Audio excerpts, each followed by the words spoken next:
안녕하세요. 소소한 책 이야기 이민아입니다. 네, 또 오랜만에 이렇게 카메라를 켰습니다. 방에서 조용하게 또 이렇게 시작을 하는데요. 오늘은 어떤 종류의 책을 가지고 왔을까요? 또 평소에 요즘에 계속 어떤 책을 했죠? 마지막으로 한 게 그렇죠. 퀴즈 책. 그리고 또 우리 아이들 책 어떻게 읽어줄지 정말 인상 깊게 읽은 그 책, 이은경 선생님 책 한번 제가 소개를 해드렸고, 또 제가 찍어놓은 것들이 있긴 있어요. 근데 편집을 못해서 별로 편집할 것도 없는데 못 올렸어요. 네, 그래서 지금 오늘은 일단 찍고 바로 올려보려고 합니다. 독특한 분야예요. 깜짝 놀라실 수도 있어요. 어느 날 대표님이 팀장 한번 맡아보라고 말했다 라는 책입니다.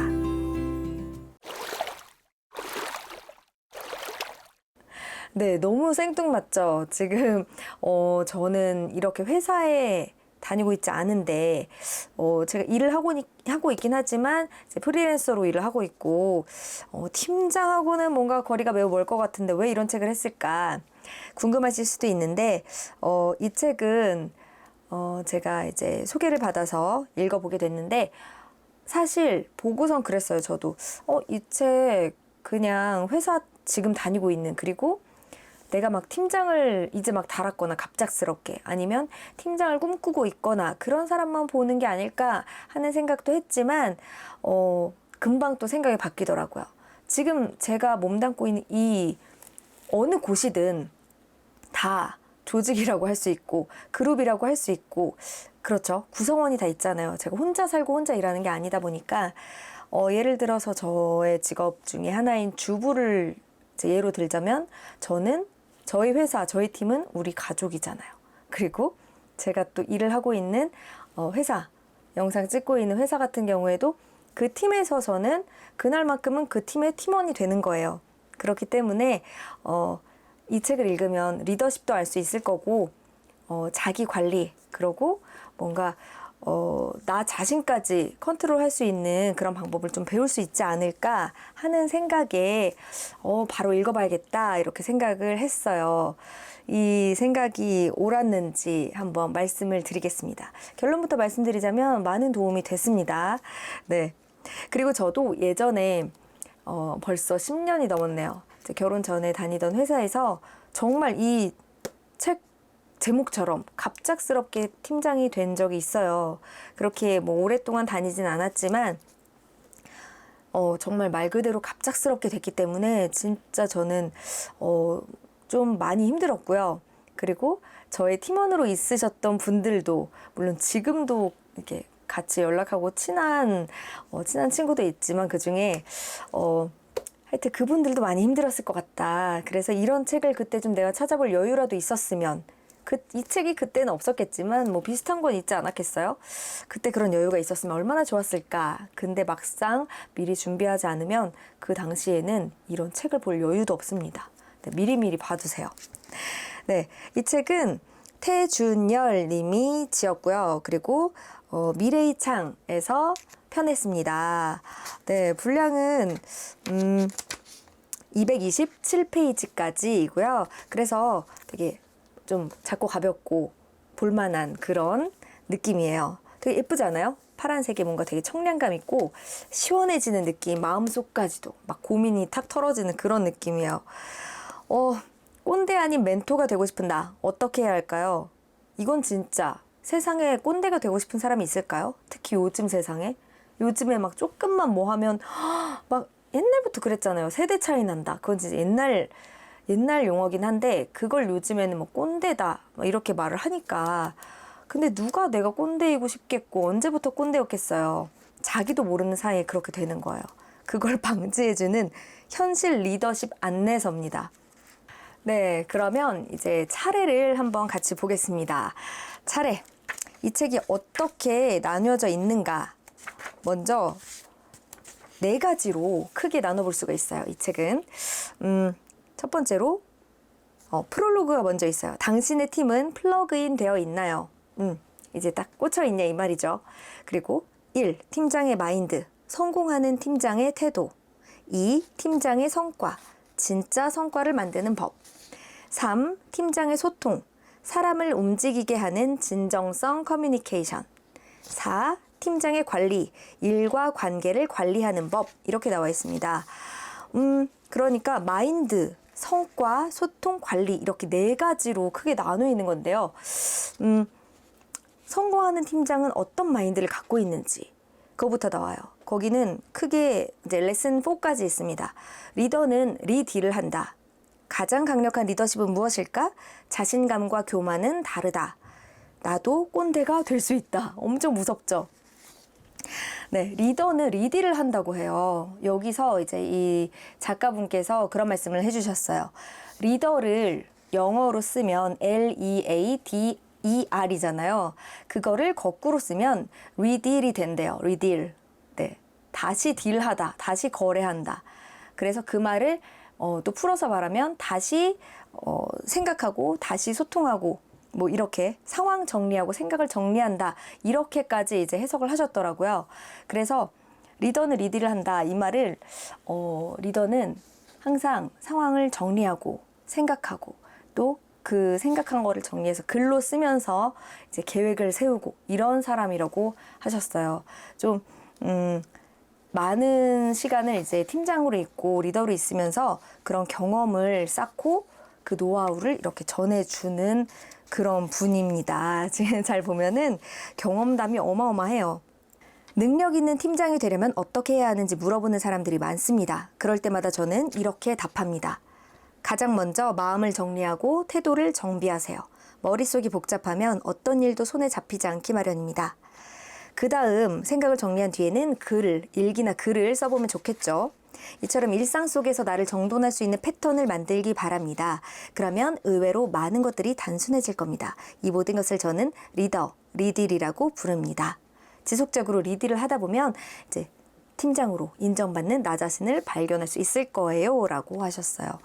네, 리더는 리딜. 그걸 거꾸로 해볼 생각은 저는 옛날에 헬로우를 거꾸로 하면 올레였잖아요. 네, 그거 이후로 되게 굉장한 발견인 것 같아요. 네, 그리고 그 다음 가장 강력한 리더십은 무엇일까? 가장 강력한 리더십은 언행일치 그리고 솔선수범하는 모습이라고 합니다. 그러면 어떻게 하면 언행일치와 솔선수범을 하는가? 그것은 바로 진솔함과 겸손함에서 나온다고 해요. 그리고 자신감과 교만함은 다르다. 그쵸? 이거는 뭐 말해 뭐해 알죠? 느낌 딱 오잖아요. 막 그냥 막연히 자신감 있는 그런 되게 좀 뭐라고 해야 되죠? 되게 교만하고 막 잘난 체하고 이런 느낌이 아닌 자존감 있는 사람이 되어야 합니다. 진정한 리더가 되기 위해선. 또 가장 중요한 거, 나도 꼰대가 될 수 있다. 개구리 올챙이적 생각을 못하는 사람들이 꼭 있어요. 나도 지위가 낮은 적이 있었고 경험이 부족해서 실수한 적이 있었는데 그걸 잊고 자꾸 이렇게 아랫사람한테 야 그것도 못하냐? 그거 되게 쉬운데 그것도 못해? 저는 이런 것들을 또 육아에서도 접목을 시킵니다. 나도 아이들 같은 시절이 있었는데 나도 어렸을 때 이거 못했는데 그냥 지금 내가 너무 힘들고 짜증나니까 이걸 통솔하기가 힘드니까 애들한테 짜증을 내고 화를 내는 거예요. 그리고 막 그런 생각도 해요. 솔직히 나도 힘들었어 옛날에.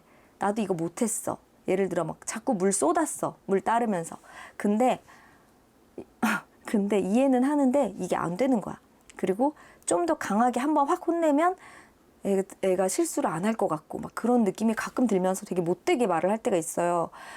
집에서 저는 꼰대겠죠? 그러면 안 됩니다. 그러면 안 돼요.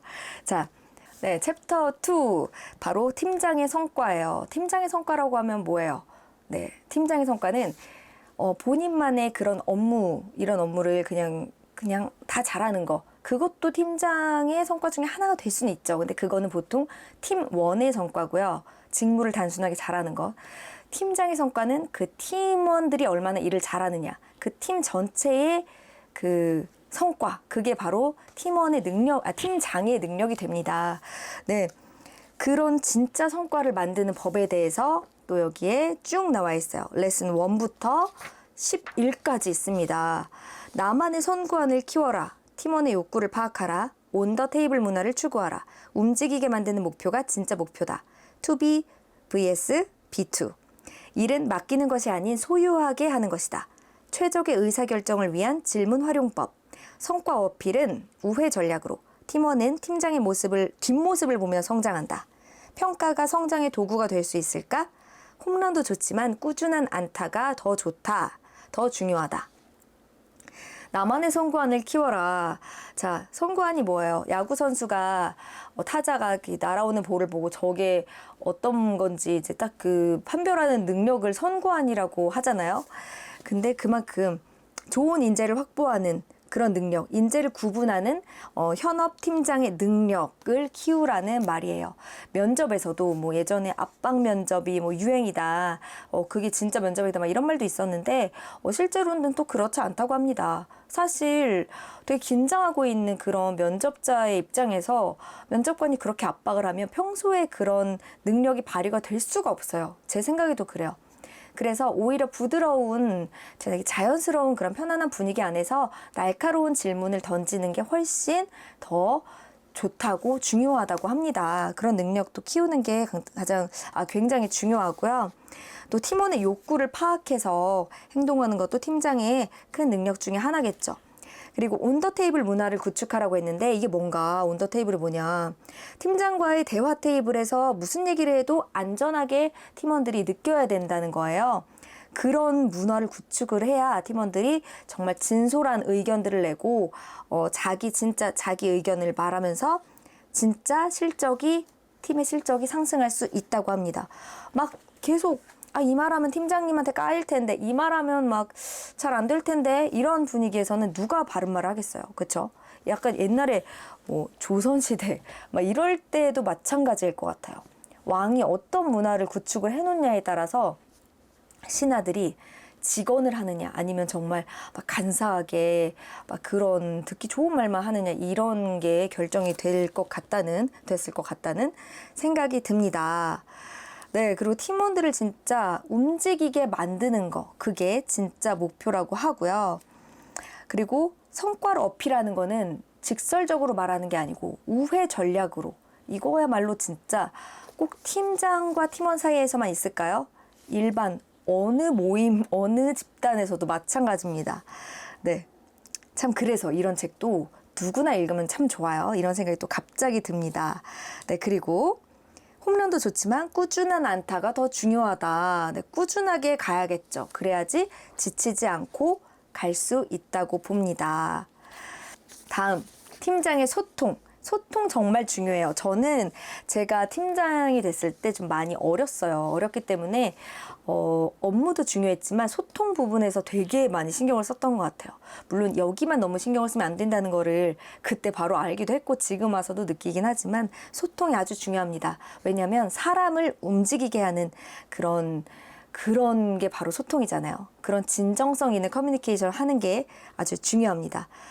제목만 봐도 알 수 있어요. 주가 너무 회의를 한번 바꿔봅시다. 그리고 손발이 고생하는 불명확한 소통. 와, 철없는 소통에는 다 이유가 있다. 팀원들은 다 당나귀가 아니다. 개구리 올챙이적 생각하기. 아까도 나왔죠. 뻔하지 않은 말이 마음을 움직인다. 팀장의 표정이 팀의 분위기에 미치는 영향. 이거 다 너무 중요해요. 팀원들은 당나귀가 아니에요. 그쵸? 당나귀, 채찍과 당근. 이거는 정말 길들이는 동물한테만 하는 행동입니다. 그렇게 막 옛날 방식으로 하지 않았으면 좋겠어요. 그리고 개구리 올챙이적 생각 꼭 해야 돼요. 정말 어디서나 적용되는 그런 룰입니다. 네, 그리고 뻔하지 않은 말이 마음을 움직이는 거 다들 알고 계시죠? 그리고 팀장의 표정 너무 중요해요. 본인들은 몰라요. 지금 이 책을 쓰신 태준열 님도 그랬대요. 가족들도 아이들도 그런데요. 왜 아빠 무슨 일 있어? 막 미간에 막 찌푸려져 있고 막 팀원들도 눈치를 보는 거죠. 자기는 아무렇지 않은데 근데 그냥 나는 생각에 골똘히 잠길 때 인상이 좀 써지는 스타일인 거야. 그런 분들은 거울을 좀 보고 표정 관리를 할 필요도 있는 것 같아요. 이게 나는 정말 괜찮은데 주변에서 특히 팀장이라는 역할을 하게 되면 그런 그게 있습니다. 아무리 나는 아니어도 표현을 해야 알아요. 나는 괜찮다. 이렇게 표현을 하고 있어야 알지 아니면 몰라요. 집에서도 마찬가지일 거예요. 저 인상 쓰고 있지 않는 편이에요. 화가 나면 인상을 많이 쓰죠. 네. 근데 기분이 좋으면 또 티가 엄청 많이 나요. 기분에 따라서. 네, 마지막 챕터 4. 팀장의 관리, 일과 관계를 관리하는 법. 여기서는 이제 팀장이 본인의 이제 관리, 그리고 일과의 관계를 어떻게 관리하는가. 그런 법에 대해서 나와 있어요. 컨디션도 전략이다. 심플라이징과 진정성, 잘 말하기로 능력을 입증하라. 글쓰기는 당신의 힘이다. 당신은 어떤 길을 보고 있습니까? 작은 전조 증상을 무시하지 마라. 2인자와의 관계를 구축하라. 생존하려면 골디락스 존에 머물러라.